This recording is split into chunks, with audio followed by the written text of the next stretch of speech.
This is Split Focus Podcast.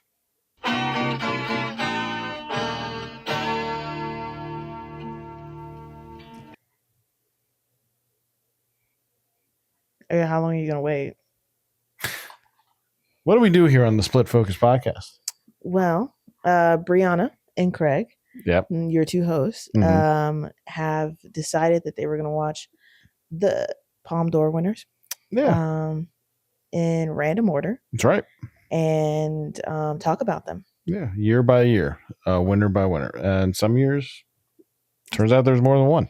Mm-hmm. And, going into this, I'm like, yeah, we'll watch all the winners because, I mean, they won. They should be easy to track down and watch, right? Right. All right. Right.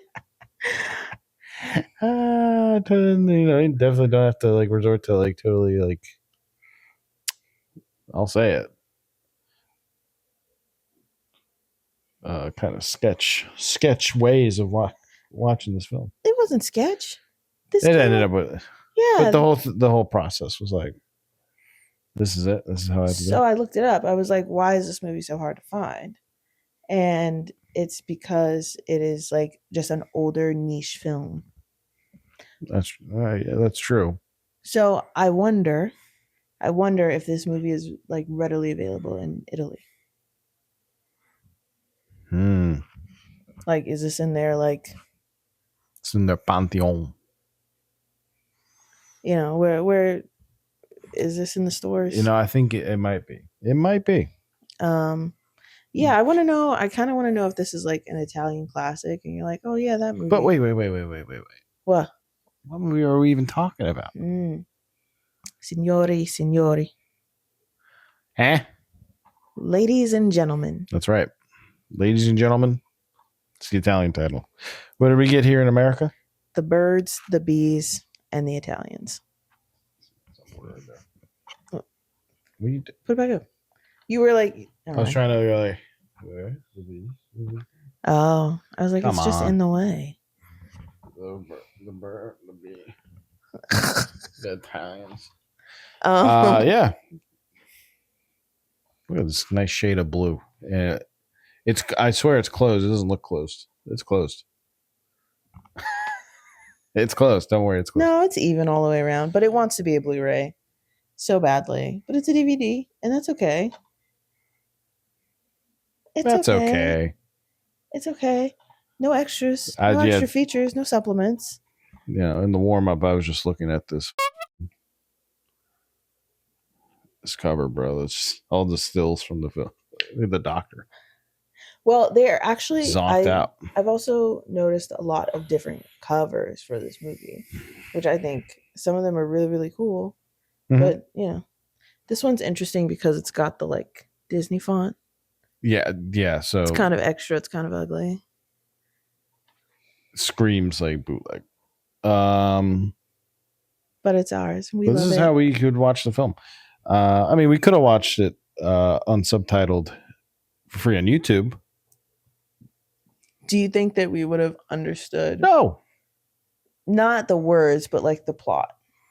Probably more or less. They say that good films don't need sound, so I was wondering what you thought of that. The best play silent films, like George Lucas. He wanted his films to play like silent films. Yeah. I didn't know that about. You didn't know that? About good old Georgie. I don't know how successful he is. Well, Georgie Porgy.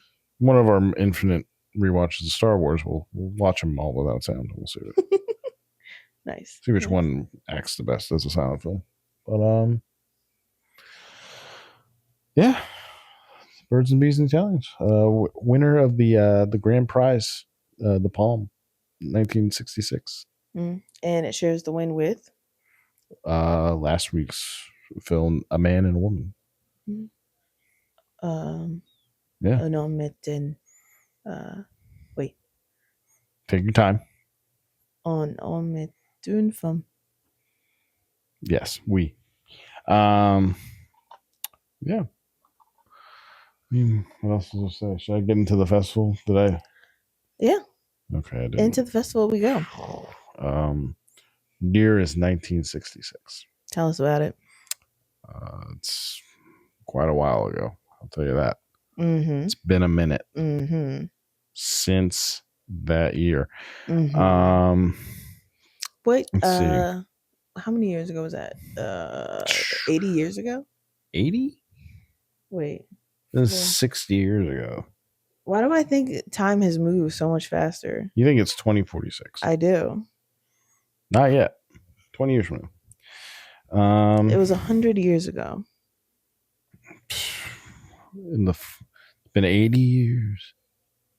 It's been 84 years. Oh, 84. I'm sorry. No disrespect, James. I think it's 83 Jimmy. is the actual James line. Cameron's going to sue us into He's oblivion for get slander. us. Yeah, it's a year. I'll be honest. I did not look much into the festival this year. Do you know Chuck Jones had a film in the short film competition? No. Animator Chuck Jones? No. Who's that? He's a Looney Tunes guy. Oh. Speaking of Looney Tunes, this film that we watched felt very Looney Tunes. It's very zany. Madcap. Very Looney Tunes.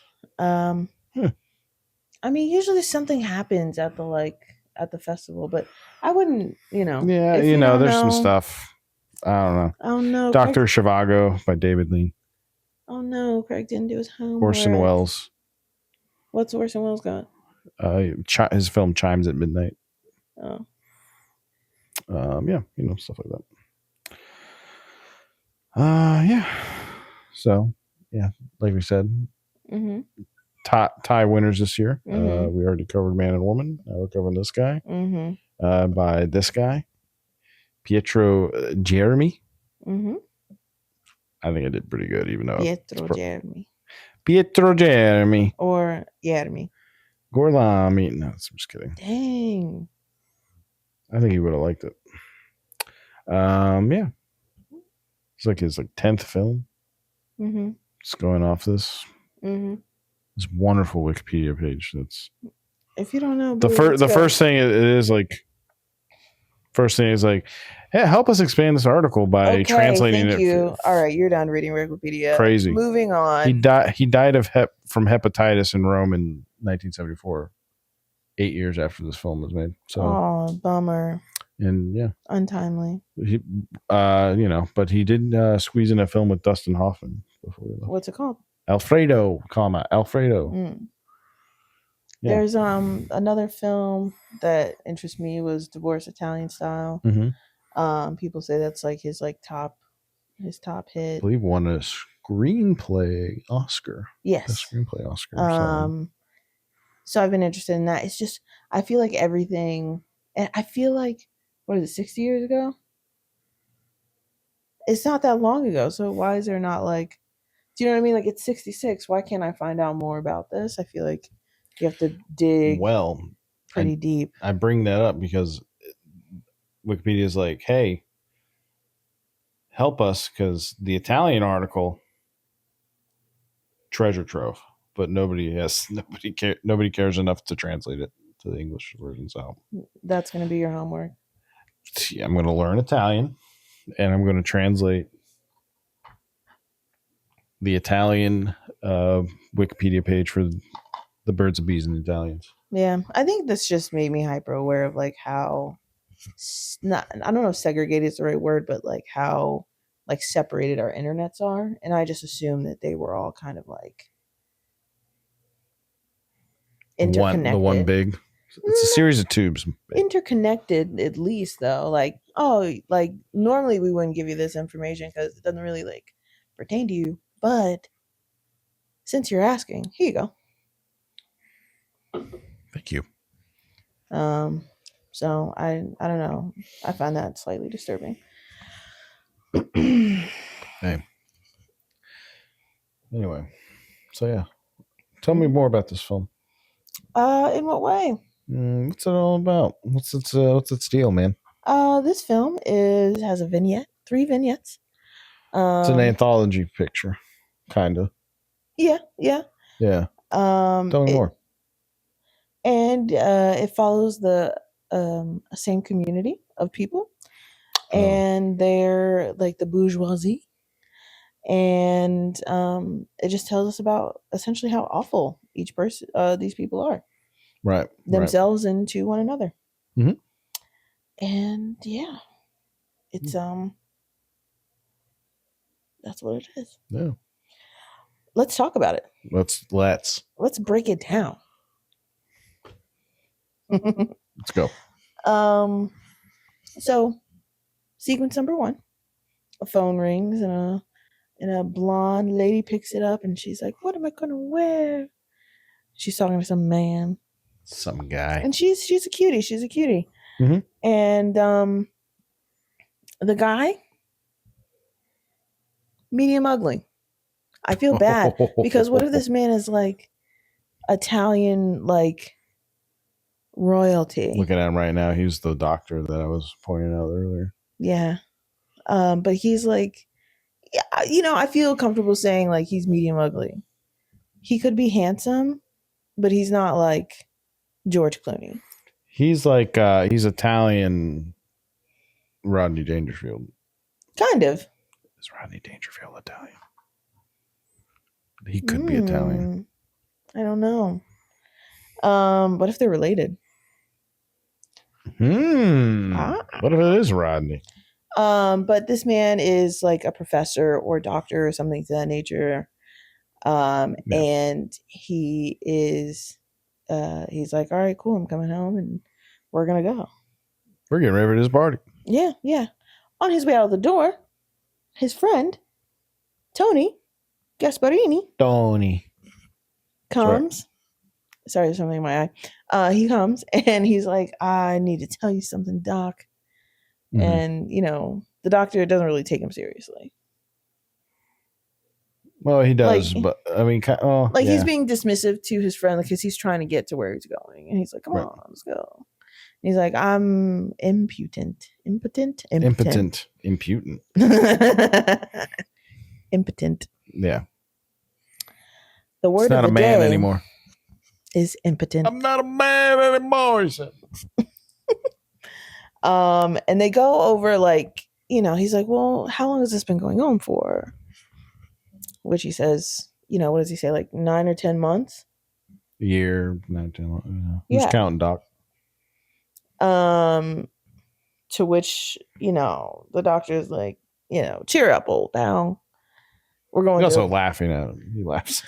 Yeah. He's like, "We're going to a party anyways." I'm going, "Come on." And something else that the man says, Tony, he says that like something about his wife. The subtitles were moving on this one. Yeah, mile a minute, motor mouth. Everybody's motor mouth in this. Everybody. So everybody's probably another reason this hasn't translated over. Everybody's in motion. Yeah. Everybody's talking really, really fast. Mm-hmm. I've been trying to think of like an what would be our equivalent of this? Like a motor mouth. Modern day. Verbose. I'm trying to think of another M word. Mania. Manic. Manic. Nothing's popping up to me, but like. I have not seen The Hangover. No. Okay. Yeah. So if you know, audience, what I don't know. Which one? Part 1, 2, or 3? Audience, if you know what like the modern day English equivalent or wherever you are equivalent is, I'd love to know. Yeah, we don't watch enough movies. We don't watch it. That's why we started a movie podcast, so we can watch movies. But yeah, so then they get to the doctor's house. His wife comes out and she's boop doop doop. Yeah. All boop doop. Boop doop doop. I think that's a stereotype. You shouldn't say that. That's somebody's last name. That's somebody's last name in this film. All right. Bip Bob Boop. Beppy. There's a Beppy. There's a couple Beppies, I think. There's just one. No, there's a Beppy, and then in the last story, the one guy's name is Beppy. We're getting ahead of ourselves. That's what But his wife comes out, and she's like, bouncy blonde bimbo. Yeah, a himbo, but a lady. That's what a bimbo is. If you didn't know, Is or is she? Because she a lady. No, a bimbo. Oh, I think you're Like- getting ahead of yourself now. Like, is she putting on ears? I don't know. She playing dumb. But she's like, just bubbly. I'm all about alliterations today. Sure, hey, Um, birds of bees and Italians. she's bubbly, and she's like, she puts her chest in Tony's face, and he doesn't really react to it. So you really do feel like he's Like, oh god, this guy nothing's phasing him. is a good actor. But they're off to the party, and they pick up some friends. His wife, Tony's wife, Ippolita, I think is her name. Yes. She is she seems like a boss at work. She seems to be important to at least the local sect of the Roman Catholic Church. Yes. She plays a big part in this film, because it's obviously a big part of Italian culture. The church. So, the Roman Catholic, So yeah, they go to get her, but she's busy. And so so they leave her. And then there's, who is it? There's Georgia. Right. And then and Georgia's with somebody else's man. Yeah, she's like she's driving around with some guy. She's driving around with some guy. She's married, but she's driving around with some other guy. Yeah. They call her a slut behind her back. Of course, yeah. But in her face, they're like, "Oh my god, you're so pretty, girl." She's a slay. They say. Slay. Oh my god. And there's Betty and her husband, who are like constantly like in this domestic squabbles. Right. Yeah. Yeah. I think George's husband is Beppy. Right. He's the guy. Yeah. Yeah. And then this is when we meet Beppy, and he's on the harvester machine. Yes. That's Beppy. Beppy.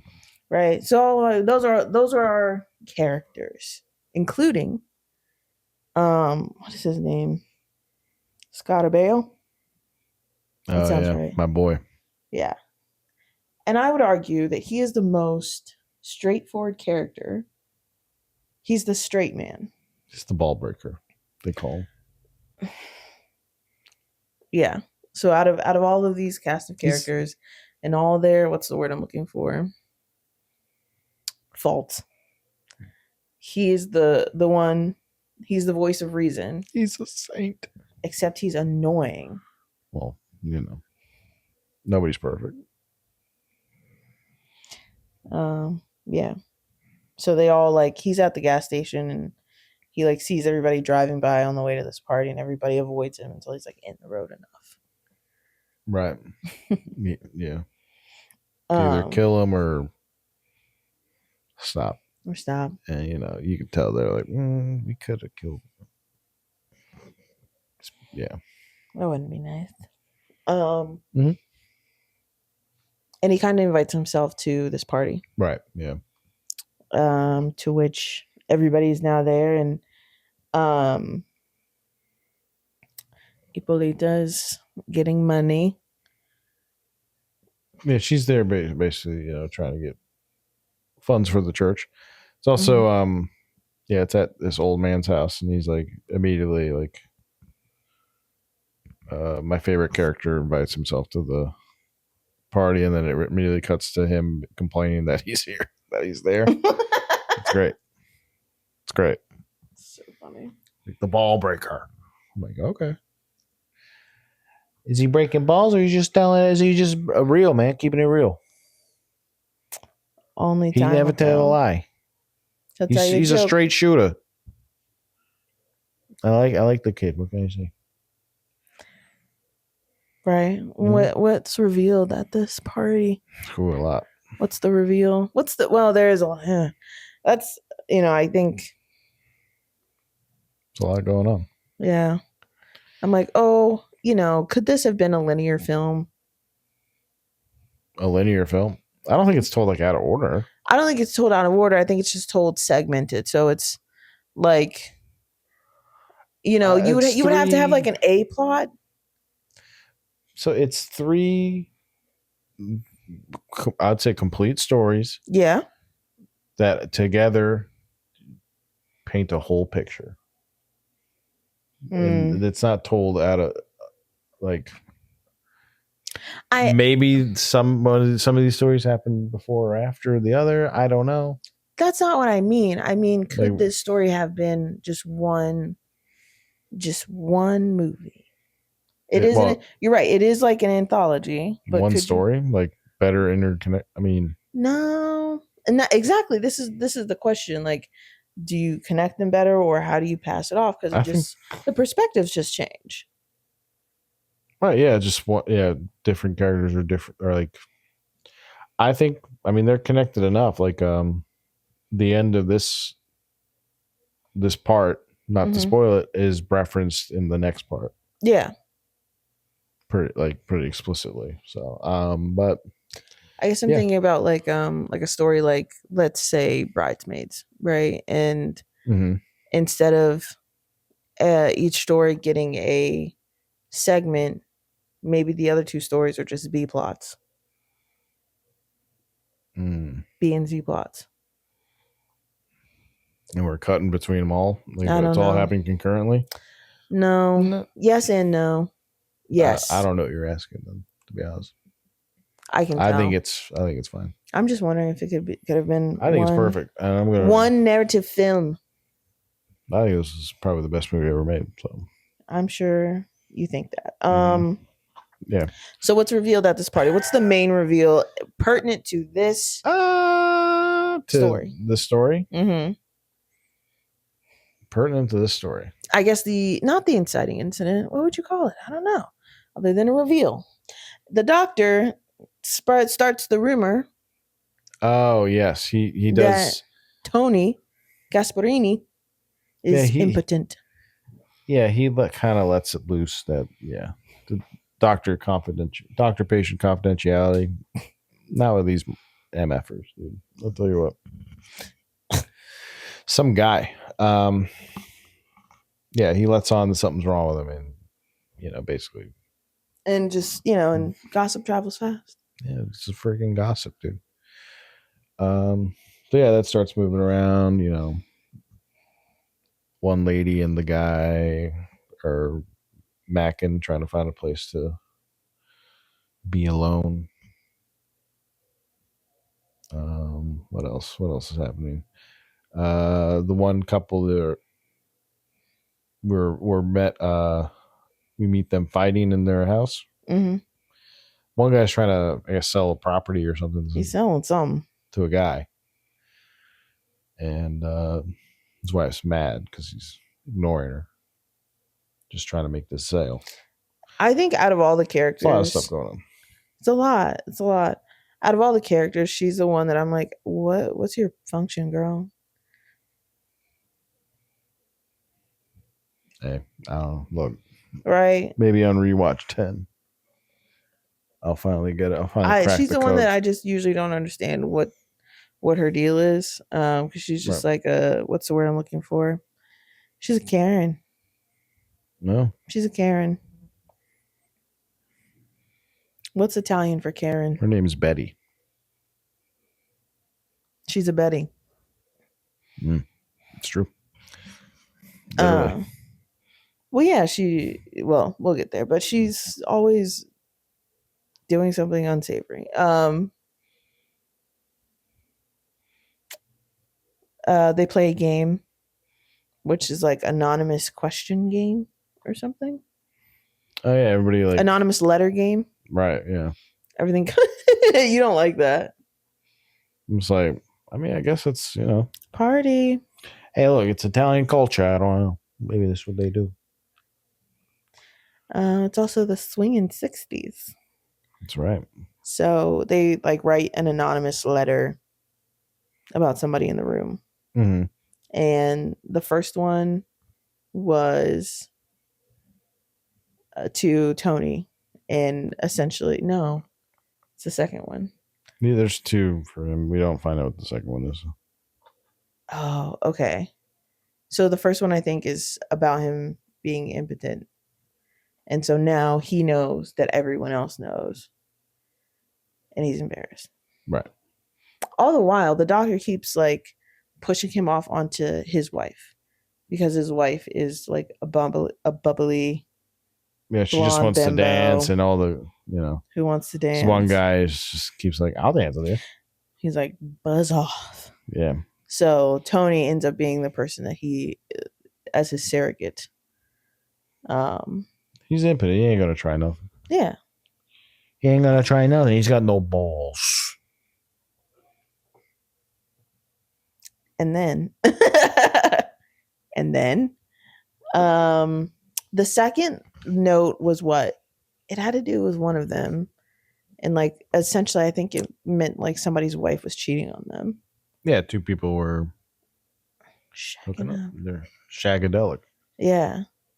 And they knew who one person was, but they didn't know who the second one was. Mm-hmm. Yeah, Beppy's like, who could it be? Oh, yeah, because it's his wife and Yeah. somebody else, which is hilarious. Beppy. That's a fun name. And then... Name our daughter Beppy. And then... and then... another note is written about Tony, and his wife intercepts this one. And she's like, you guys suck. Yeah. Screw you guys. I'm going out. She says that. A little bit, yeah. Yeah. Like, that's where they got that. Accurate. Yeah. South Park's written all over this dude. Such.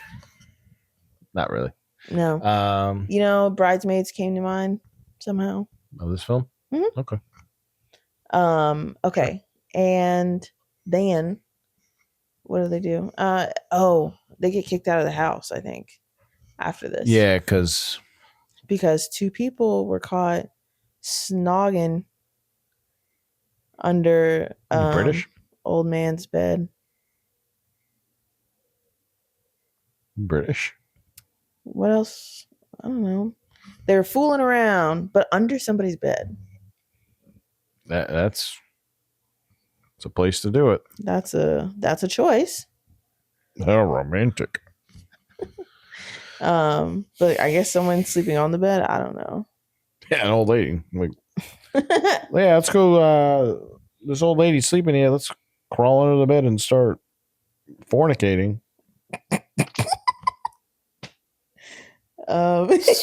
Italians, dude. What the hell? But that shuts down the party, and the doctor wants to keep going. He wants to do after party at the club. Right. His wife wants to go home. Right. Some dude comes through. He's like, I'll take the same guy who's like trying to dance with her all night. Shoo.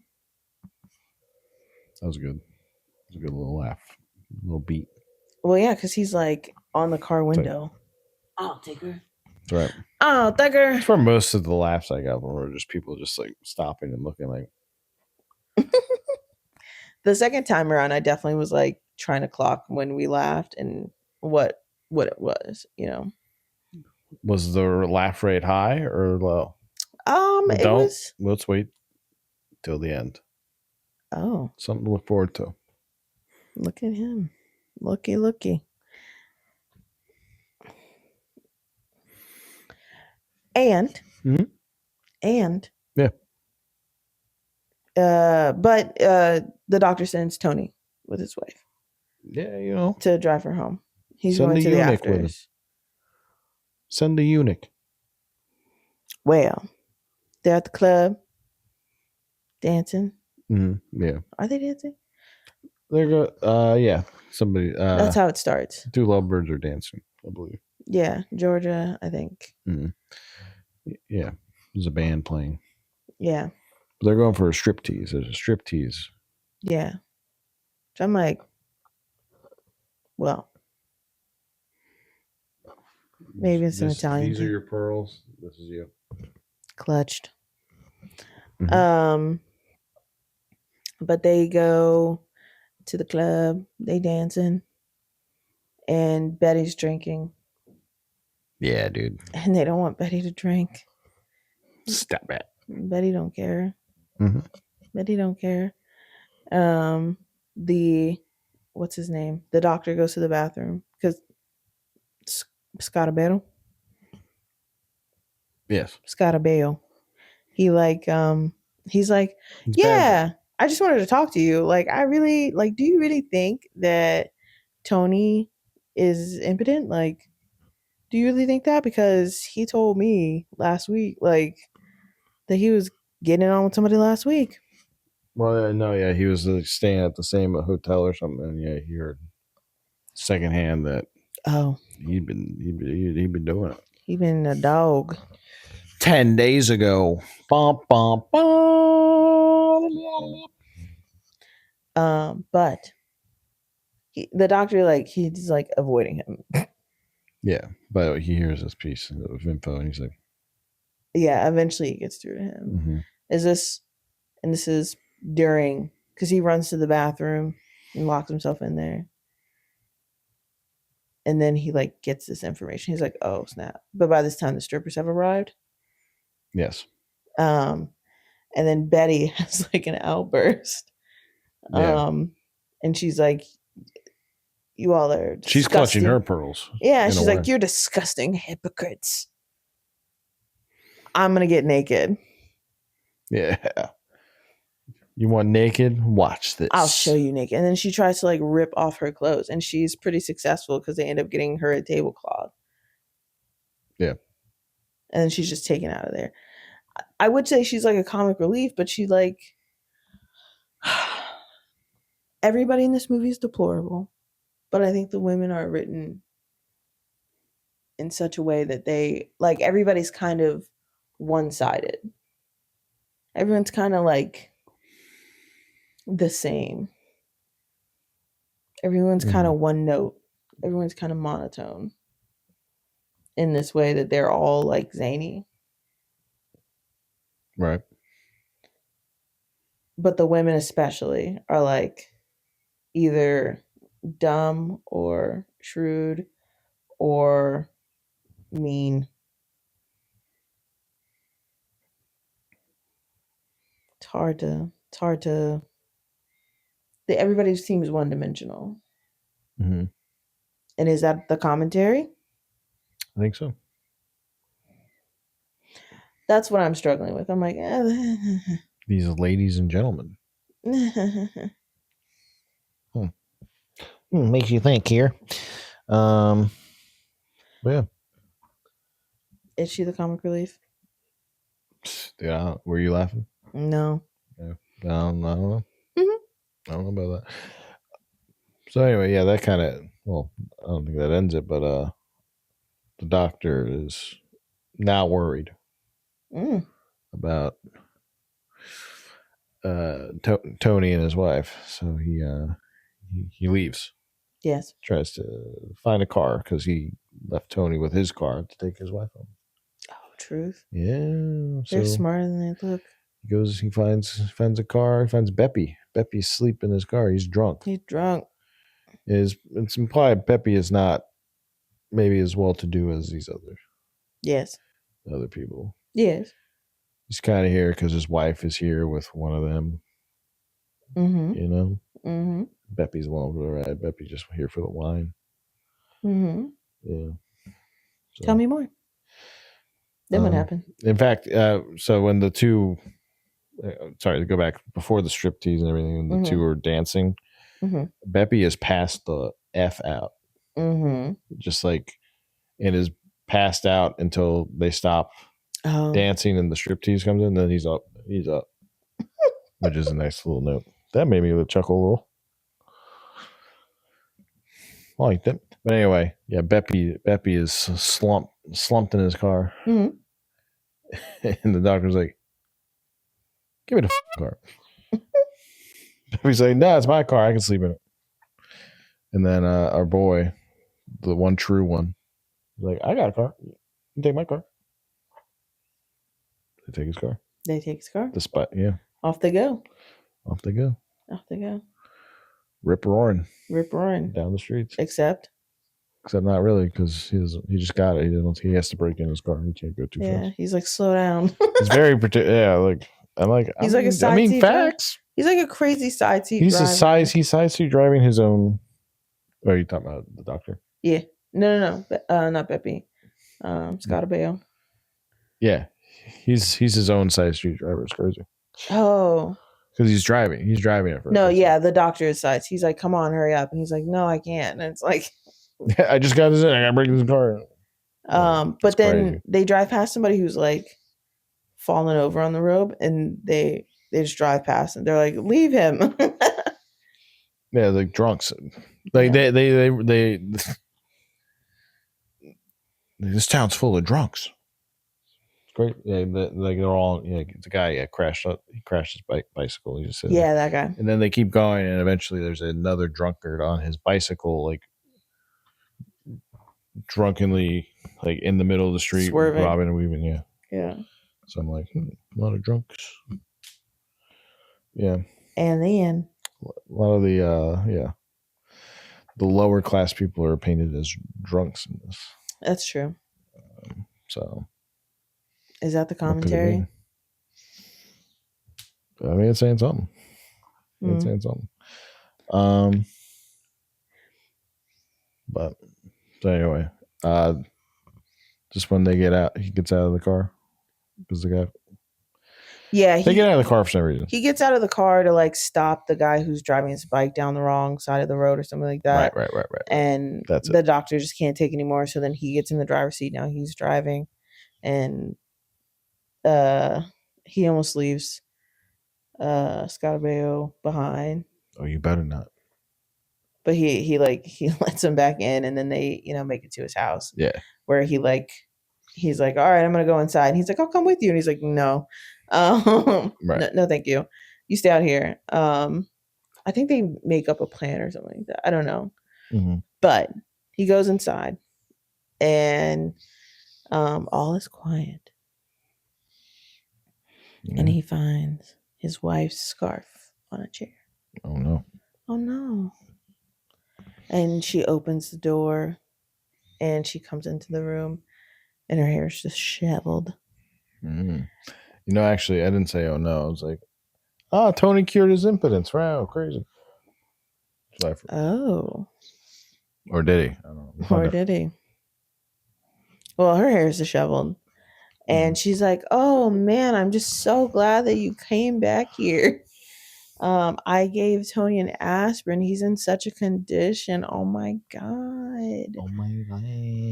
And then Tony's in whatever room, and he's like, oh, I'm just impotent. I'm just so impotent. Yeah, oh my God. I can't believe it. And he's like, he also doesn't believe him, but his hair is also disheveled. Mm-hmm. The doctor doesn't believe him, but he's like, okay, well, maybe. He asked him about the tryst in the hotel. He's like, oh yeah. Oh, no, I paid her money to say that. So he's like, oh, okay. Starts laughing again because he's like, you impotent bastard. Oh, you. He's very big-hearted guy, this doctor. But then he just, pardon me. But then they're like, oh, okay, everything's all's well that ends well. And he starts walking him out to the door, and everybody's like calm until he gets to the actual door, and he's turned around, and his suspenders are outside of his coat, dangling. And then they fight. That's true. They scrapping. It's a melee. They scrapping. To the point where he like hits his wife too. Yeah. And the phone rings, and that like kind of is what breaks them up. It was the doorbell. Oh. It was the doorbell? Yeah. Hmm. My favorite character rang it from outside. That makes sense. That makes more sense. Mm-hmm. Yeah, it only rings like once. Yes. If it was a phone, it would ring multiple times. Wow. Isn't that crazy? How, like, the different sounds.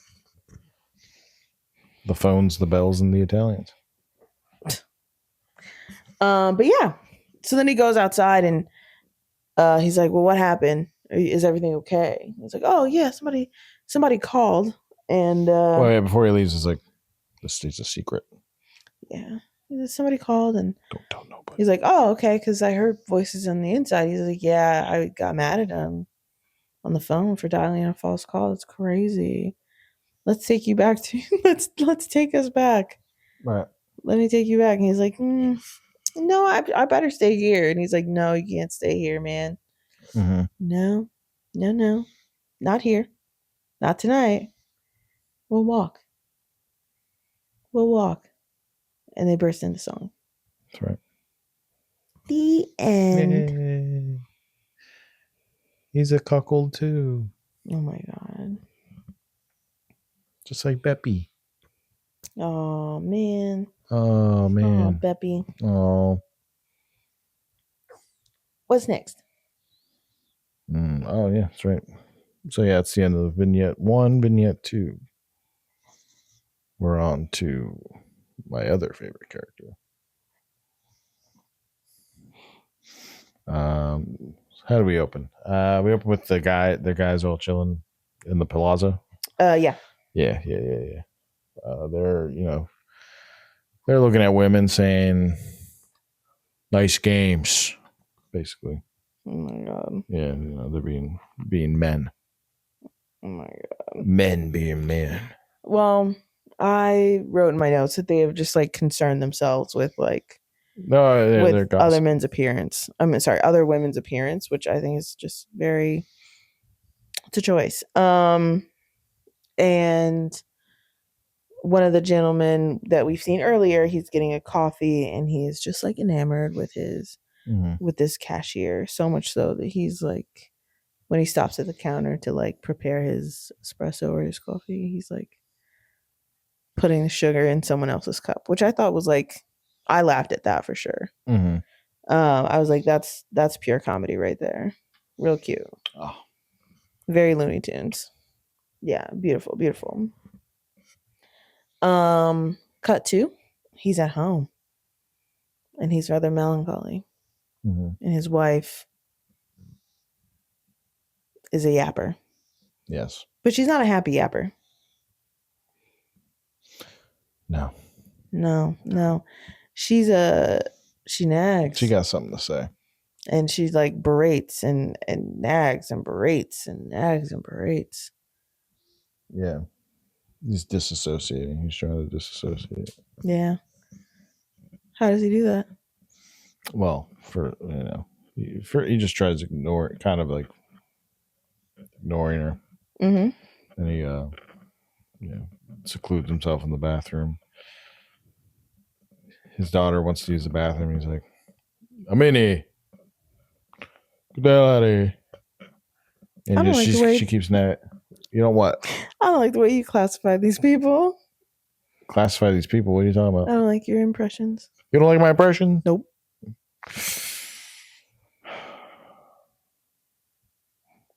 What do you mean? What don't you like about it? Why are they Italian American? Oh. I'm American. They're Italian. You do the math. But yeah, no, he she's still nagging at him through the door, basically. Mm-hmm. And yeah, so he pulls out his earplugs and he puts them in. Sweet serenity. And he just walks through his life like that until like the next morning. He like goes through the evening, goes to bed, sleeps with him in. Is that healthy? Is that bad? That's probably bad. It's probably gross. Wakes up in the morning, takes him out. She's still nagging. puts him back in. Am I right, fellas? But here's what she's nagging about. She's like, you have no ambition. You don't make enough money. Am I right, man? Am I right, guys? Am I right, men? Am I right? Am I right? Am I right? No. She's like, bro, get it together. Mm-hmm. But he's too busy being a sad sack. Yeah. Just kidding. She's unpleasant. Little column A, column B. Yeah, you know. So then where does she go? Or he goes to work, I think. Next. But,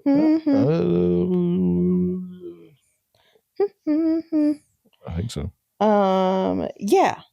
He goes. Well, he's off to somewhere though, but he encounters the cashier and he's like, he offers her a ride. But he's kind of following her too, by the way. He's like, oh, truth. He offers her a ride, but he's like very attentive. Like he opens the door for her. mm-hmm. He does all this stuff, and she is like at every turn, she is the quintessential like woman of his dreams. Right, yeah.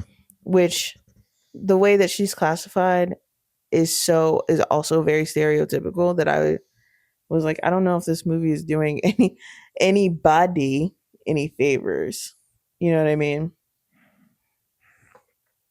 Just saying. Mm-hmm. He's like, she's like, oh, because his wife thinks that he doesn't talk. And he apologizes to her name's Melina. Yes. And he's like, oh, she's like, I love silent men. And he's like, like she's like, don't degrade yourself. Yeah. Am I right, man? He confesses his love for her. And she says no door. She says something along the lines of like, age doesn't count if you're in love, and neither does marriage if you're in love. I mean, to a certain extent. Sure, but there's certain numbers that really matter, Melina, all right? Well, I think that there's... Melina? That's a Mortal Kombat character. Melina wins. One of my mains. Really good. Really good character. She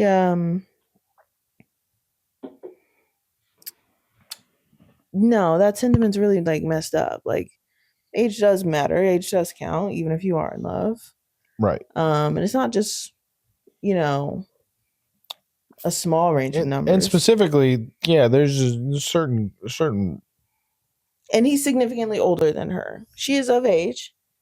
Yes. What is he, like 10 years older than her or something? I don't remember. But he's Did they even say? I think he just says, am I too old for you? Oh, yeah. Ugh. But I think they're appropriate. Appropriate. But she's like, marriage doesn't count when you're in love. Marriage doesn't count? Yeah. No, it absolutely does, girlfriend. Like, and this... Oh, because he's like, why won't... It's like, why don't you want to see me? Because he's going through all the reasons. Because I'm too old. It's because I'm married. It's because I'm married. And she's like, no. Yeah. She's like, I don't want to be hurt again. Whatever. True, girl. True. But then she goes on. Been with the birds. I've been with the bees. Let's try the Italians now. She goes. A day goes by. He's leaving his wife, who like berates him on the way out the door, and they go to like lunch or whatever. And she's like, "Oh, I don't drink. A woman shouldn't drink, but you can." I was like, Jesus. Am I right, guys? Yeah. Hey. And he like more for me. Gets a room, and she's like, "Oh,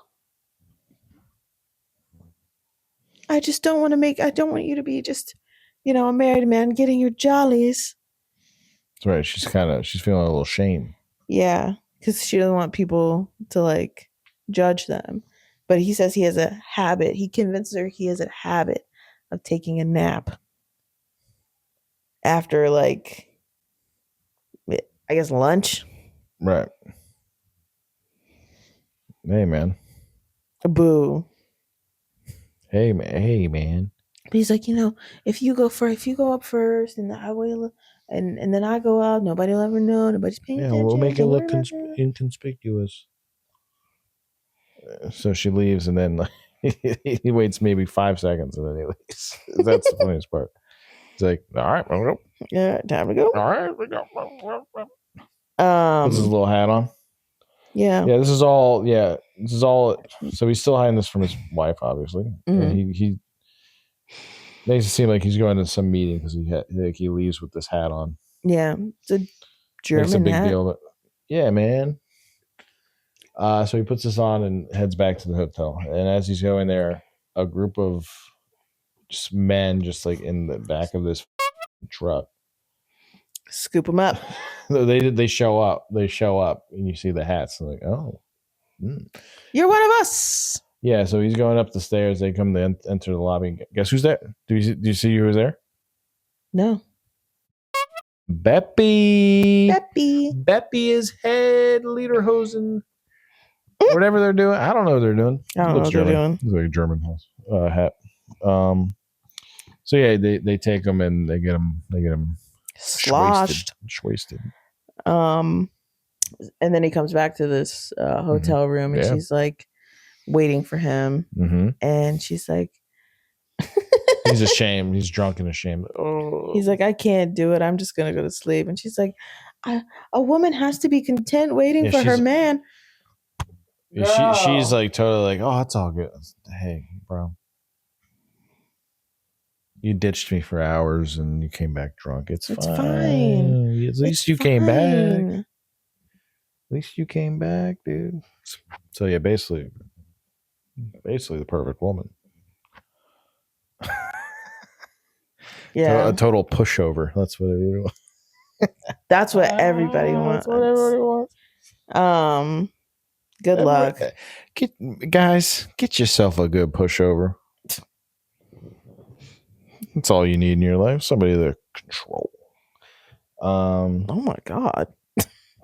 I don't know.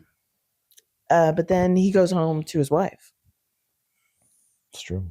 He's going home to his wife, and I did think it was funny. This is kind of like Looney Tunes, kind of funny, because he like goes in and he's like running his hand along the wall because he can't see, but he like runs into his wife. Mm-hmm.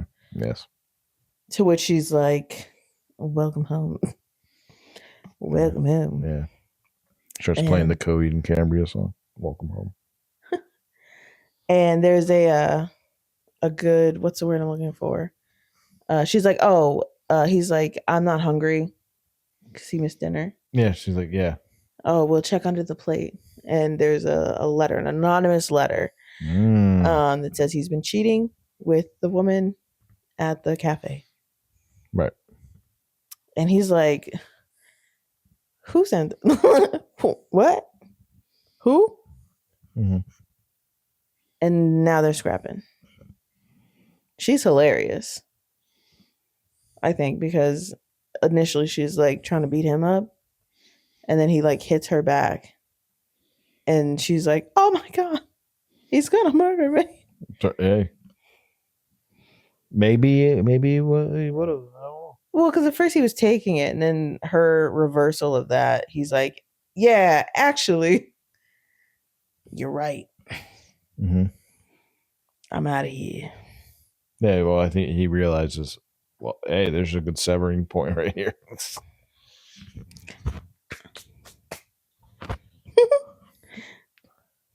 Let me get this lady out of my life. Truth.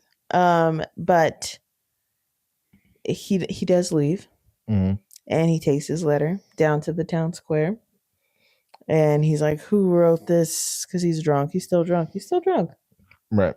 And it's one of those bozos down there wrote it. I think it was Tony. It's never expressly said. Yeah. Tony says, I think it might be the doctor, but we'll get there. I'll tell you why later. oh, funny. Anyways, he's like overjoyed because he's like, I'm free now. So huzzah. And then He's like, doesn't matter who y'all did me a solid, bro. I'm free. I'm not a fiance. You weren't to begin with, bro. You're already married. He then goes to I think there's now starts his he goes to the barber and shaves off his ugly neck beard. No, not yet, because after this he goes drunkenly to Melena's house. And he's followed by the choir. Oh, yeah. The other group of men that show up that are there, they do a lot of crank calls and stuff. Yeah. Yeah, he's followed by them. They're kind of like a choir of a gaggle of jabronis. Yeah, sticks, I was going to say. So he's calling out to Melina, and they're echoing his calls. And so much so that it wakes up, like, I guess her parents. Or some people. They're just like, they rent a room after. Oh, yeah. You're right. Yeah. But then, like, the police come by and pull him off a fence, and he's like, you know, they're yelling out to one another, but she like comes out of her room. She's like, just the perfect little. Like, ah, right after he's being dragged out by the police. Yeah. Yeah. Which is, you know, again, Looney Tunes funny. His wife is like very upset. And every time they prank call her, like she'll be like sobbing. She gets a prank call. They're like, "Where's Osvaldo?" It's her husband's name. And he's like, he's run off with a whore. Then like hangs up the phone. Click. Yeah, like ha ha ha. It's a group of guys. They're laughing at it all. But now he goes to get his ugly neck beard cut off. Up. Yeah, his glow up. His glow up. You forgot the gossiping men in the plaza called him Little Beard. That was his hilarious. His Yuck. Good. Can we sidebar this? Talk about the actor. Yeah. Oh, go ahead. It's phenomenal. If you guys are purveyors of fine American cinema, you may recognize him from his role in The Godfather Part 2. He plays Don. I forgot his name. We'll look it up. He's in The Godfather Part 2 in the Robert De Niro sections of those films. Plays the Don that he usurps. Yes. Ooh, that's a good word. Thank you. Usurps. Thank you very much. You have pulled that one out of my booty. 4, 3, 7, 2, 1. But he's in that, and I think he's really good in this. He really helps sell this middle section. I feel for his little miserable sad sack guy. Oh yeah, why is that? I don't know. He's just, I mean, at the end of the day, he's trying to be happy. And he's do tell. It just forces out of his own hand. It's like forces out of his not of his control. Well, yeah, like people are going out of their way to like disrupt his flow. Yeah, the best part about this section is it's just like it turns into like a conspiracy thriller, kind of. Don Fanucci. I'm sorry. I'm a bad cinephile. Yeah. Don Fanucci plays Don Fanucci in Godfather Part 2. Yeah, I think he's great in this film. I like. This is the high point of this movie. I think this middle part vignette. Yeah.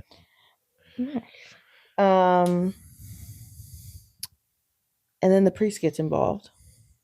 Right. He comes to his So job. his wife Mm-hmm. is like cousins with Ippolita. Mm-hmm. Mm-hmm. Mm-hmm. So she's like, and she's, in charge of the church. So she's got power to assert. So yeah, they get I think they start, not divorce, but they start trying to like, nudge him to come back home. but they're also like they're going lawyer to lawyer, like they're demanding stuff, like almost like a Oh, well, divorce. I think before we get there, oh no, They're you went there starting divorce. because the priest comes to his job first, and he's like, "Are you being a good Christian?" And he's like, "I'm a free Christian." He gives her the ring back. She gets the ring back, and she's like, she wants him back, and he then like because it's like a game of telephone, I guess in a way. Yeah. She wants him back. He's like, "Nice try. I want my stuff back." And then she gives her his stuff. He's like, "I want my shirts and I want my, I don't know, his stuff." I was gonna say sandals. All my sandals, my Crocs. She either gives his stuff away or gives it back to him. And then there's another prank call bit in there. Yeah. Which was pretty funny. And then what happened? I forget. But that's kind of like the back and forth. Because they're trying to convince him to come. The goal is to get him to come home. Right. Right. And he decides that he's going to walk with Melina through the plaza.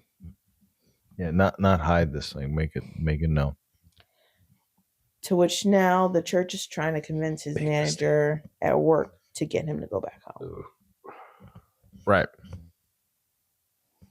Mm-hmm. He gets another letter. This is so intricate. Yeah, it gets like it's a conspiratorial.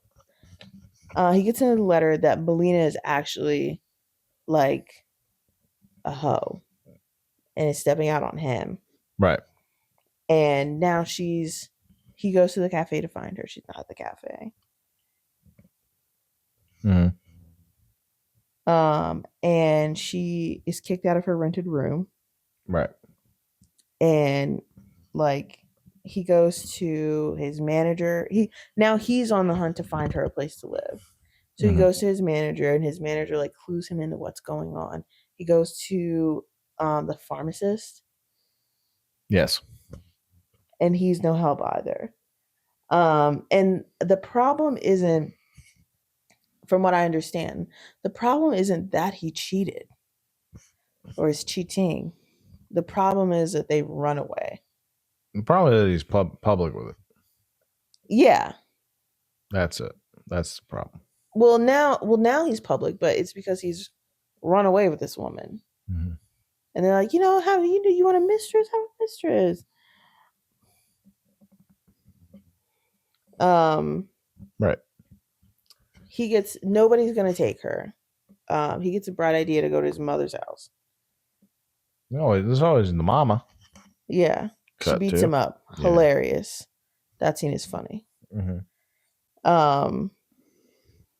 And then like cut to, I guess they end up at like a hotel, or is it a brothel type hotel, a seedy hotel? Right. Yeah. For whores. Right. Yeah. For the whoas. I don't even have to say it.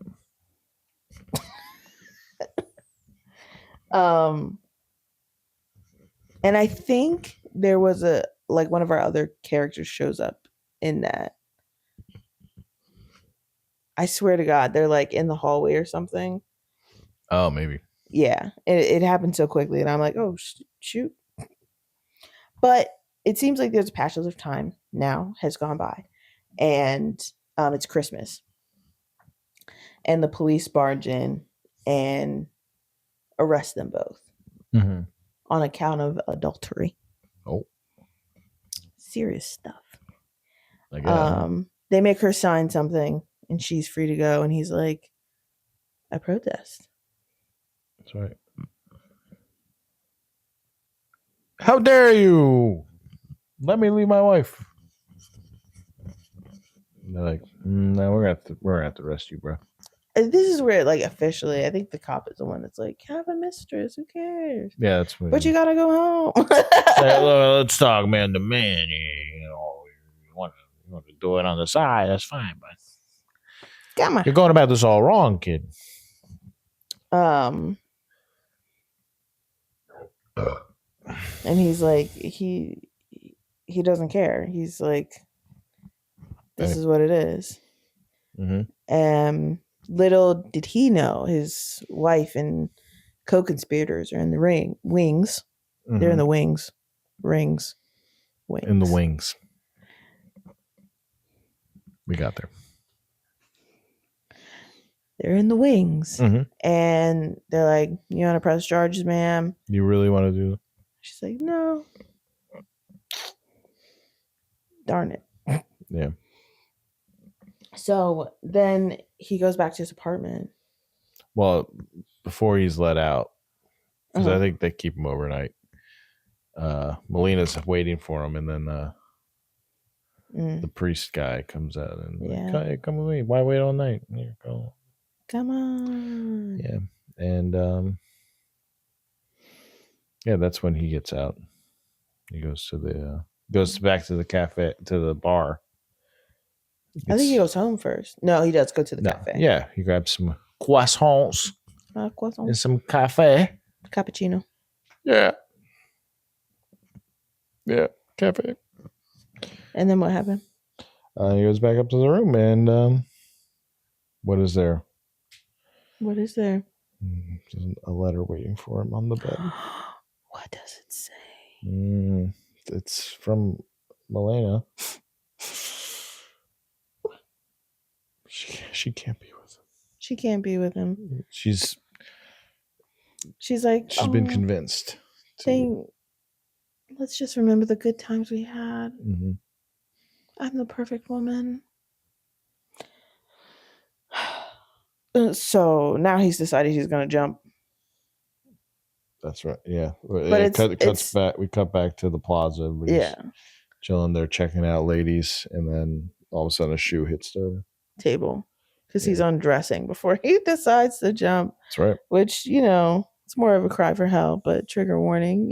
There's an upskirt shot of his crotch.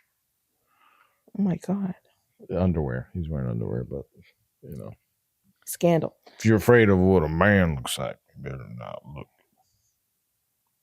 Afraid of a manhood. The doctor tries to talk some sense into him. He gets a megaphone, and the fire department shows up. And yes, well, the doctor, he's like, I have a telegram here for you. Okay, yeah. That's why I'm like, this is a doctor, dude. Why does he have it? All of a sudden, he's got a telegram for him. I thought about that. Yeah, the doctor is sending this shit. But I was like, why does the doctor? Gossipy bitch. You little gossipy bitch. And then the wife comes out screaming. This is great. And he's like, well, he holds his nose like he's jumping into the pool, dude. And they catch him. He's no harm. And he goes into a mental hospital, I assume. Yeah. But he comes out bearded again, and all his peers come rushing down the hallway. His wife, his children, his peers come, and he just puts his earplugs in. Right. Bum ba da dum, ba do do do do do. That's right. And now onto the third. Oh yes. Onto the third. Trigger warning. This one's kind of not cool. Yeah. We'll get there. We'll get there pretty quickly. So trigger. What I'm trying to. What is it? Corruption of minors. Well, is that what they call it in the movie? Statutory. Yeah. Statutory R word. Yeah. For you too. So Thanks. Or if you're a fan of the death metal band Black Dahlia Murder, you could stop. I'm kidding. Go ahead. Statutory ape. Okay, I should have actually just told you to stop. Ape.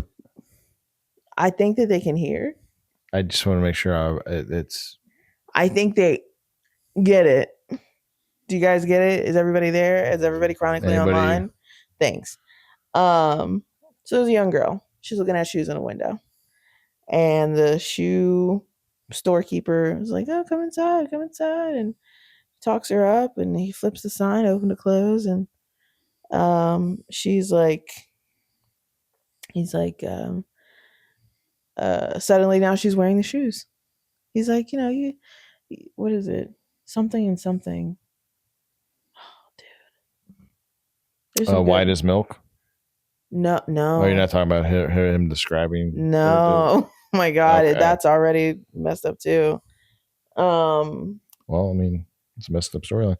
He describes her like pretty vulgarly. But then he starts to like call his friends. You see her. They go into the store. He turns out the lights. Everybody get there. Everybody there. Great.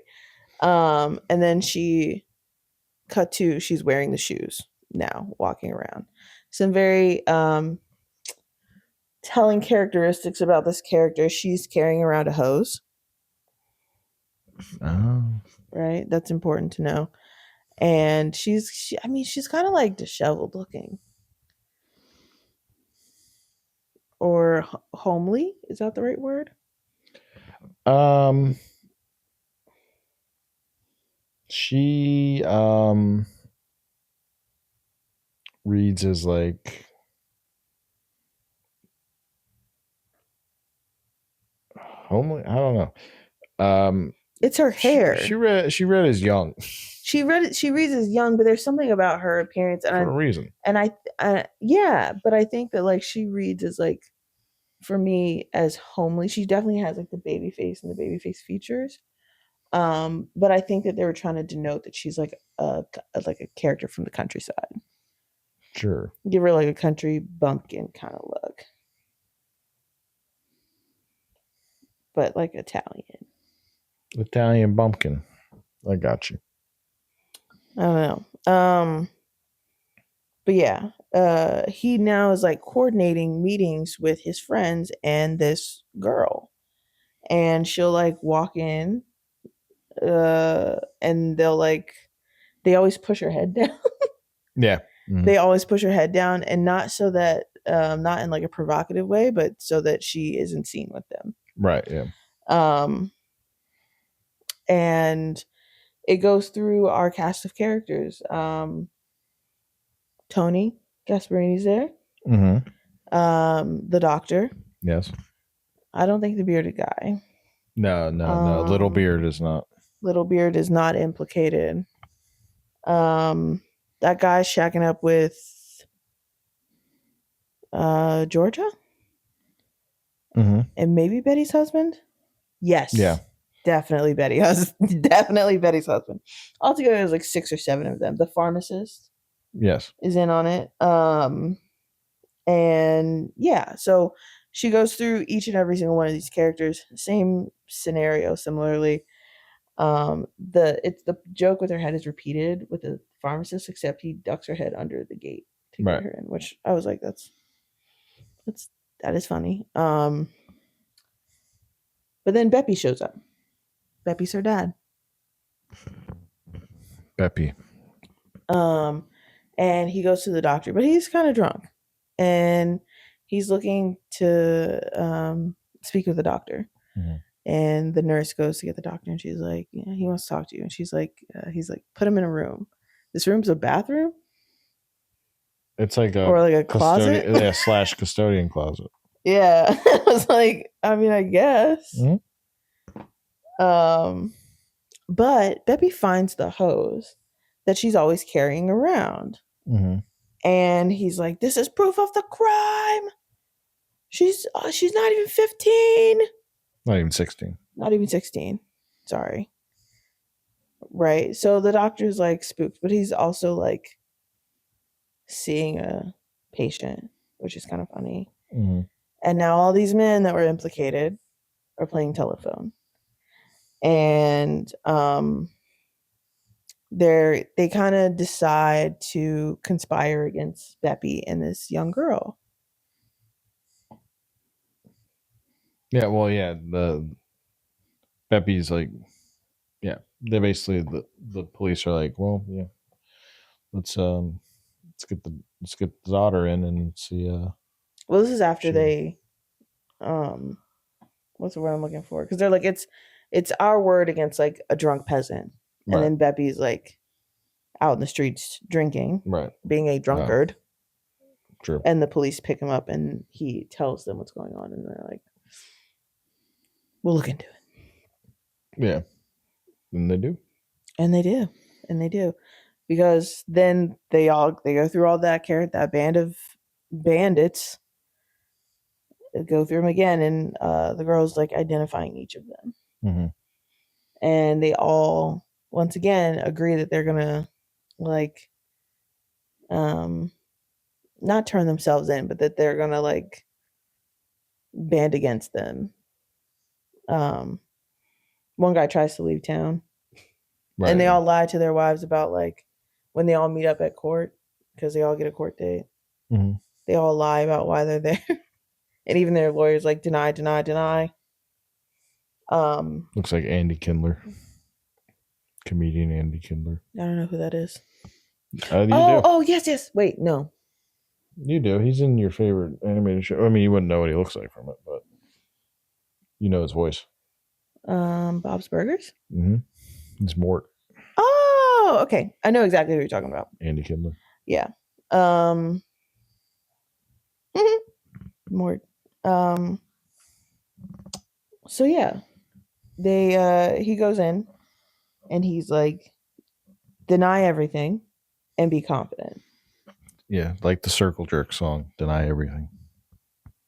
So then what happens? This episode's for my punk and metal guys. I'd like to dedicate this I to see you. Those people. Yeah. What happens? Oh, so yeah, they go and He's like, be confident. be confident. And deny everything. That's right. Deny everything. And then yeah, the shoe guy comes in and he just folds. He folds Immediately. near immediately. Yeah. They're like crap. It's so much so that he passes out. Yeah. He tries to like schmooze and like oh yeah, the guy. Oh yeah. Well, look at me, hey, Mr. Attorney guy, I love you. So he says. Is it? No. He's like, get off me. I didn't ask for this. Excuse you. Anyways. Anyway. Well, no, yeah, he goes in. He's like, do you know this girl? He's like, never met her in my life. Do you know these shoes? And he like goes into extreme detail on the shoes, which is Telling. come on. Telling. Am I right? Yeah. That's what he shortly passed out after that. So he thinks the guy's going to get a cigarette, but he's not. That's right. That's right. He's like, you don't smoke? Oh no. I don't know. Well, now the wives find out. Cut to all the wives are finding out. And they are reacting accordingly. Yeah, Italian Andy Kindler's like, put your arm down, bro. He calls Why are you being rude? Don't be rude. You're being rude. Man, am I right? Don't worry. We'll have words after this. Yeah, we will. Because I'm trying to explain this effing movie. You're Go ahead. Don't put your arm up. How dare you? Anyway, what was I saying? Italian Andy Kindler. Mm-hmm. He's like, yeah, I want to. He's just calling to see what the status of the case, and it's okay, it's fine. And he's like, oh, okay, yeah. He's like, everybody's in the office, like, what's going on? Are we screwed? And he's like, yeah, we're screwed. Let's go into court. We're screwed. Well, there's also a prank call in there. Oh yeah. And someone gets called and they're like, we're going to arrest you. And he's like, who's on the line?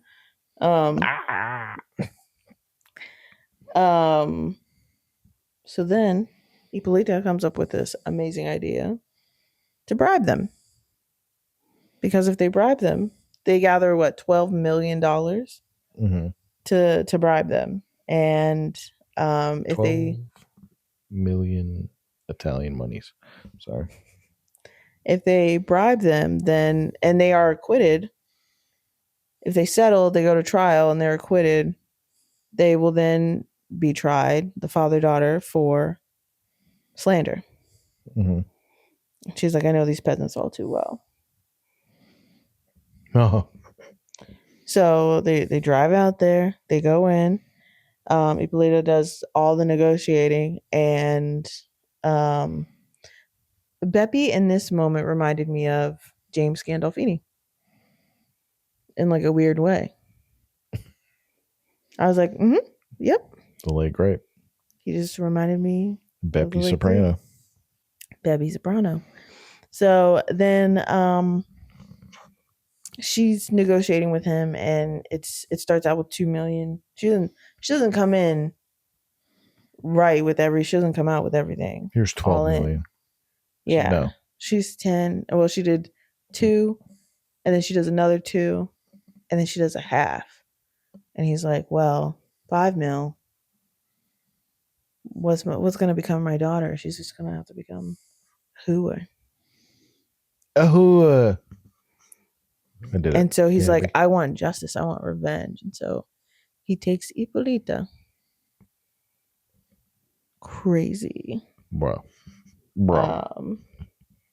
And then all the men are out in the car, and they're like, what's taking so long? Oh boy. Yeah. And then here comes Ippolito, which is Tony's wife. And she's covered in hay. Hey. Yeah. And then Beppy comes out with her bra. Yeah, she's like, let's go. Good for her. Her husband's a hoe. Good for her. True. Cut to. They do get acquitted. They involve the paper in this too. Oh yeah, beforehand there's a little comical scene where like the local, the Independent is writing a story about they're all like being charged with statutory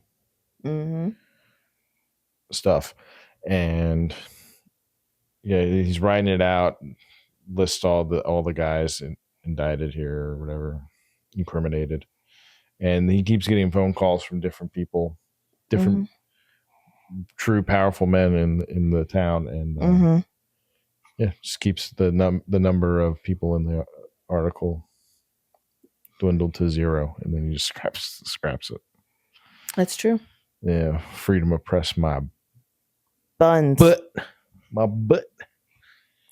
And the paper writes about the trial in this very bogus way, and they are tried for father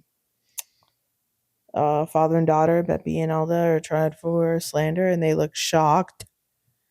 And then all of our main cast meets in the square like nothing happened. Yeah, and well, yeah, so Beppy gets 5 mil, but the other 7 mil goes to the church to help the poor. Something tells me I believe it. I don't. They're good people. I don't for a second. But they're not good people. And then the last shots are we're back where we started. Everybody's in the plaza. Doing everything. The main theme. We didn't mention the main theme at all that is throughout this movie. It is kind of garish.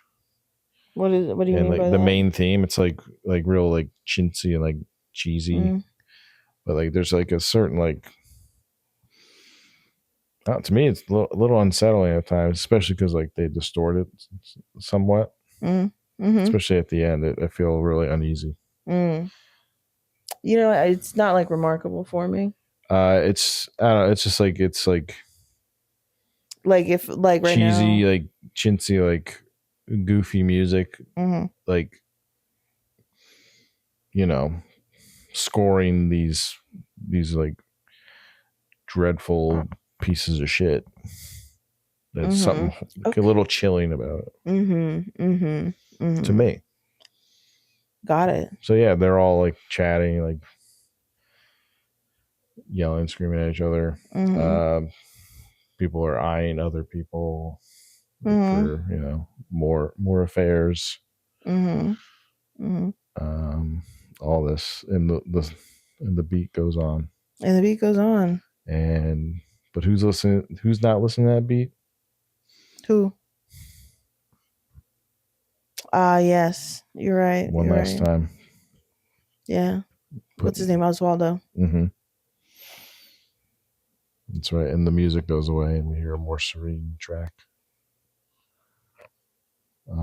I can't think of the music. I can't think of it. The Oh. main theme Yeah, I guess that it plays I a guess million times throughout the movie. yeah, I guess it just wasn't like very impressionable on me. Like I could Well, it's recognize so it. loud on the DVD. It's really, really loud. Like I was like, oh my god. And it's a little quieter in the main movie, but really didn't. Mm-mm. Okay, me, shit. Um, I don't know. It stuck with me because like it was like the contrast of what we like. It's like some cheeky ass music. But we're looking at these degenerates, these heathens. Just underscored that for me. I don't know. What do I know? So that's the movie. It says bye bye at the end. Yes. Yeah. Buonasera. Mm-hmm. Finn. So that's the birds, the bees, and the Italians. Mm-hmm. The music did nothing for you. Mm-mm. Really, not even like in like a. It's almost grating. The music is like itself is kind of grating. Maybe I just I would play it on a loop for like 2 hours, and you're like, was like, it's not worth my mental space. okay, that's a good attitude to come to this podcast with.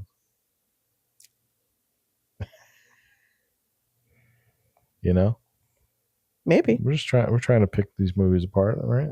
Trying to glean something from them. I cleaned something from it. Okay. What did you glean?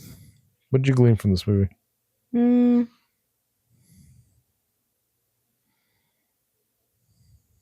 It ain't shit. Damn. Yeah. Wow. True. How about you?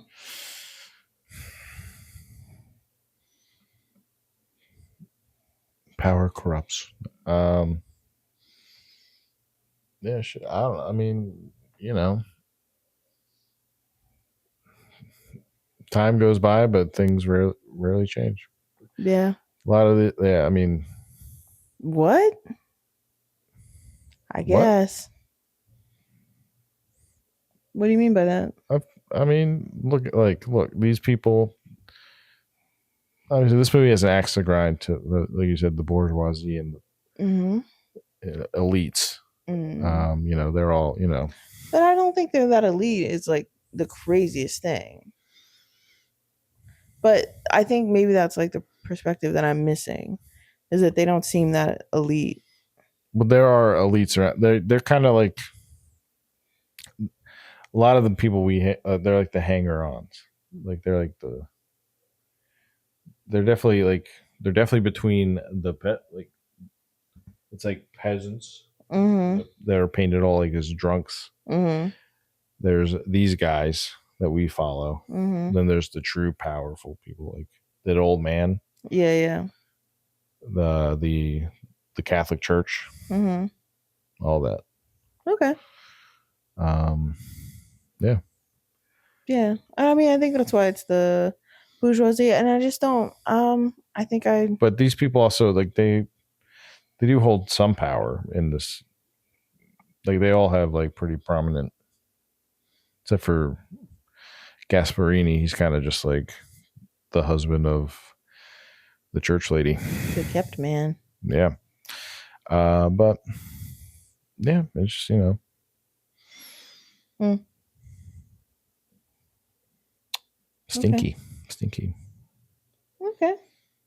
Yeah, reminds me of current events. Truth. Kind of like buffoonish, like kind of unspectacular people with like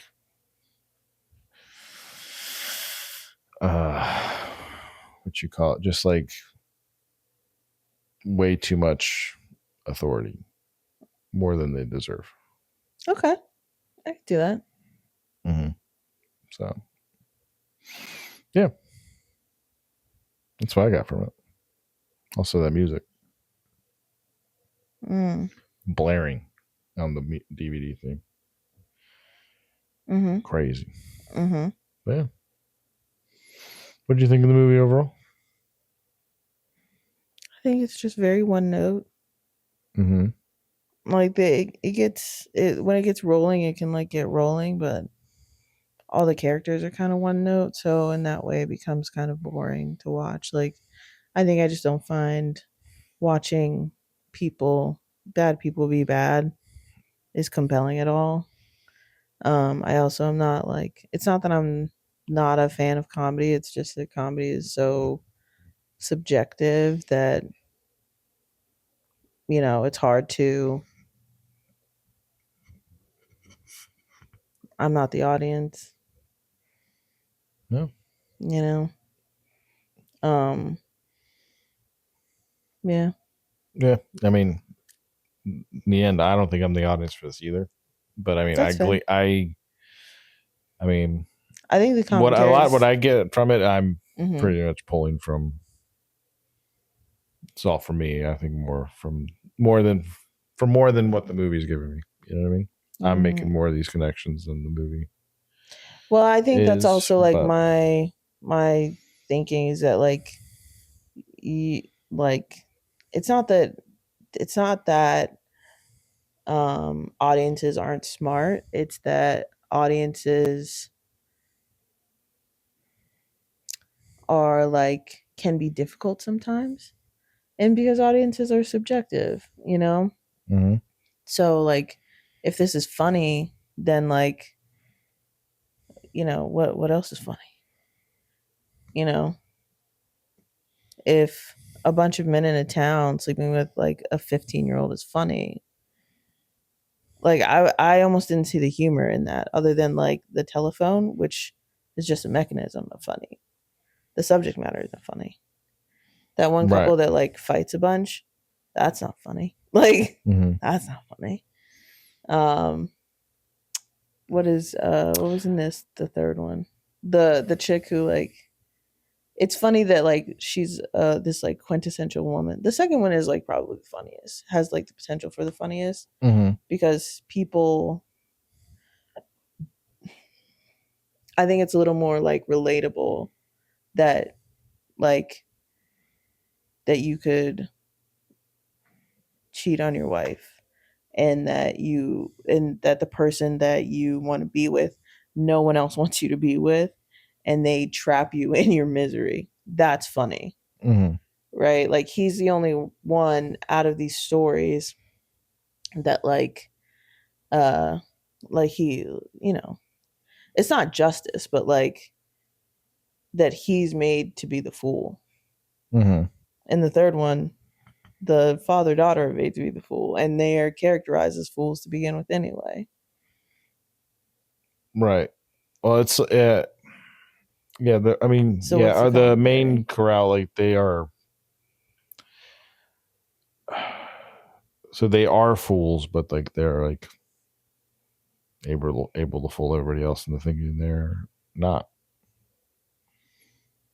really. Because I mean, the movie does paint that like they're all like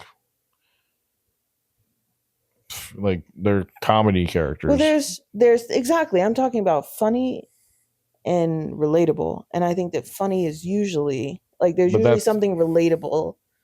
There's usually some truth to like funny, and some of these circumstances just aren't funny. Yeah, And maybe that's just my American disposition, but I just don't think it's funny. Yeah, but I so part of me wonders how much of this was supposed to be like that funny, or is like the juxtaposition supposed to kind of be kind of the point? What do you mean? Like it's presented as a comedy, but like it's such. I mean, a lot of this is kind of dark and not funny. Okay. I don't know. I just wonder. Yeah, me too. Because then, but then at that point, what's the point? Like, I don't think that he's being like grotesque or gross for the sake of being grotesque and gross. So it just leads me to believe that you think this is funny. Like me? No. Okay. The director.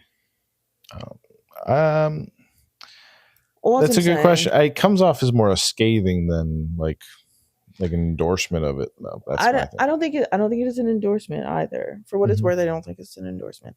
I just think that it is like that it misses the mark on funny for me. Sure. Me too. But people seem to really like it. That's right. We I think it's because I mean they read it as scathing. Yeah, I just like I don't know. I feel like there's a better way. I feel like there's a better way to be scathing about it. What do you mean? Like, it just pretty much is like, man, you suck and you're dumb. I don't know. Which I think that's something we all already know. Yeah. So like, it doesn't really go much further than that. So maybe I'm saying that it feels shallow. Like, how scathing is it? Feels like a scrape to me. Oh, shots fired. Once again, the director's not alive to answer for this. Hey, I think you should. He worked with Dustin Hoffman and then died 2 years later. So I thought you said 8. No, it was 8 after this. 8 after this. Yeah. 2 after Dustin. He's a killer. So, yeah, that's how I feel about that. So yeah, but the the laugh quote not very high, low laugh. I would say it was about mid. It was mid. I would say it's mid. I would say it's on the lower side. I don't think that there were many other comedies though. We haven't really covered a comedy otherwise. Yeah, don't worry, we're getting there. Huzzah! Some picks. If you had to choose between this one and A Man and a Woman, Man and a Woman, it's more pleasurable film. Grounded.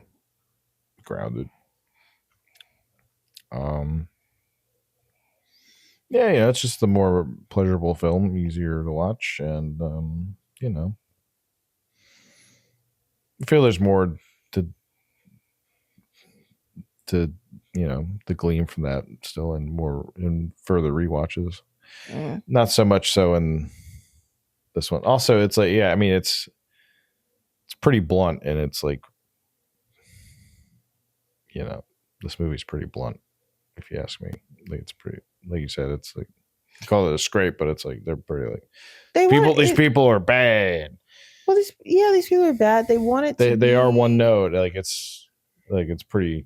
I feel like they want it pointedly. To be, love of Christ. I feel like they want it to be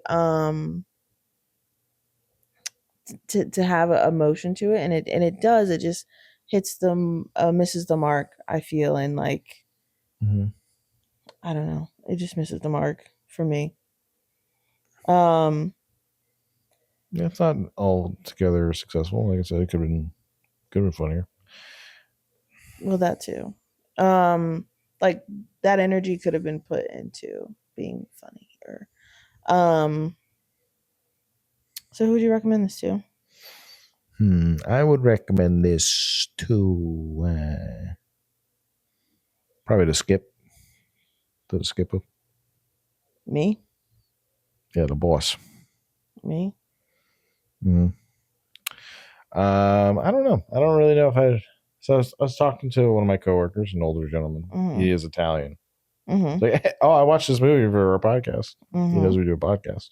Yeah. It's like it's called The Birds, the Bees, and the Italians. It's an Italian comedy that it's not very good though. Mm-hmm. I mean, it's okay. I thought it was okay, Yeah.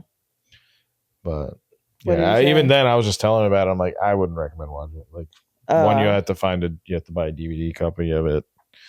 It's not streaming anywhere. He didn't know it. Of course, he didn't know it. I was just he knew wondering. Divorce Italian style. Like, he made this Okay. movie called Divorce. Like, oh yeah, I've heard of that. So Okay. that yeah. So yeah, I don't really know who I'd recommend this to. I think there's better. There's also probably better executions on like the, degenerate men. We were talking earlier. Like, I think Wolf of Wall Street does this better. This kind of satire better. I don't know if I agreed. But yeah. Yeah, I don't know. Letterbox reviews? Just a couple?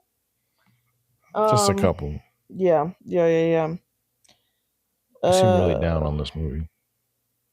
That last story is a real downer. Yeah. There's one that I had to translate. Oh shoot. Oh shucks. Yeah, what do these people say? Like, yeah, read some good ones. See what they have to say about it. Well, I can't say. Read some raves. I don't think I saw any reviews. I didn't scroll very deep, but it's also not a lot. This movie's a little hard to watch. This is let me see. I didn't see many above 4 stars. This is a 4 one. I think I might have a predisposition towards Italian sex comedies. Hey, yeah, I mean, like its what you overall rating is a 3.7, so that it fits. How many reviews? That's this could be from a low pool, like people predisposed to watch these kind of films. 289. 289 reviews. Yeah, it's not a lot. Yeah, it's a smaller pool. Just because that was from lost it.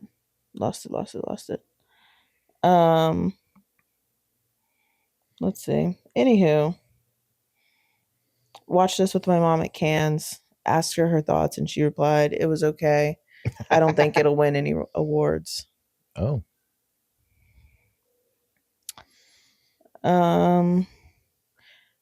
To Alabaster Codify, 2.5 stars. You really need to be a fan of 60s Italian broad comedy for this. Everything, including the score, is a lot. And if you're not, it's nearly unwatchable. But its technical execution is stunningly good. The cinematography, scene composition, use of the frame, and the balletic camera movements all deserve a much better and more interesting story. Mm-hmm. That's the gist of it. It goes on.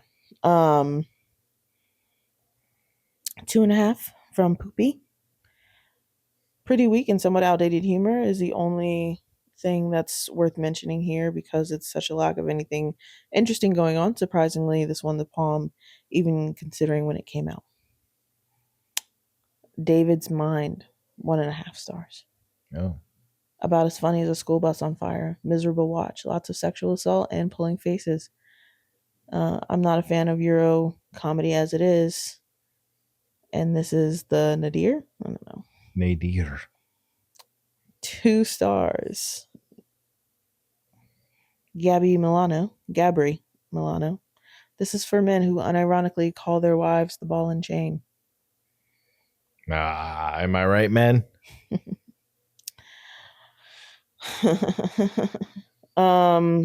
Pietro Germi's Eye for Comedies. Murali Krishnan, 3 stars.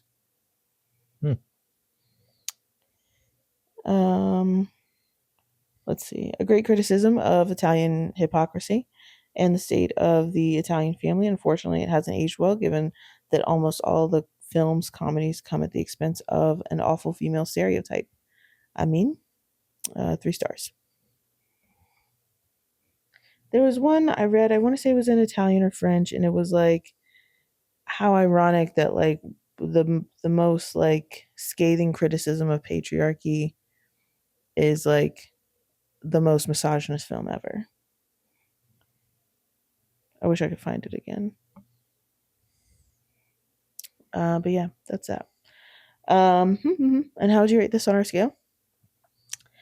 Remind us of the scale. Our scale, we have a 4-pronged scale, 4-point scale from cinema down to flick. What's in between? In between, we got above flick, we got movie. Above movie, we got film. And then, of course, at the tippy top of cinema. And where does this fall for you? For me? Yeah, like a movie. It's a movie. I think it may be a flick. It's fair. I mean, yeah. Yeah, it's a flick. Yeah, why'd you have to flick me? I don't know. You flicked my arm while you did that. My bad. Look at you. Hide my goodies. Your goodies? My goodies. Yeah, cut this. Nope. I'm done. Wish I was mic'd up. Like, just pull it out. Throw it on the floor. Well, get out of here. If you wanted to see our review with the other 289 views at time of recording, you could find me on Letterboxd. I'm Chunkman Joni. You won't find my review, but I edited a review for my benefactor. He pays me to edit his reviews. What's their name? Their name? Yeah. We've established Pookie's a he. Pookie Booty. Oh, okay, great. Yeah, wonderful. And where else can they find us? If they were like, oh man, they want to get down with this podcast. Yeah. Well, you wherever you're watching it now, be it YouTube, Spotify, Apple Podcasts. What if I want to just like short little bursts? Yeah, I'm sure we got some YouTube shorts going on. Probably the Instagram. Are we on the talk? Oh my god, it's crazy. Where can they follow us there? Split Focus _ podcast on all platforms. Yeah, I'm pretty sure. It'll be in the description. Yeah. Right. Yeah. Probably. Yeah. We did it. We made it. We made it. We made it. This film. We finally watched it. We made this film? That's crazy. Yeah, we did. That's why you're ashamed of it now. Like, I really didn't know what I was doing back then. Oh my god. I had to fake my death and then start life anew. Dang. In 74, I was working with Dustin Hoffman. I'm like, I probably already faded to black as the editor. Really? Yeah. It wasn't a proper sign. What am I supposed to do?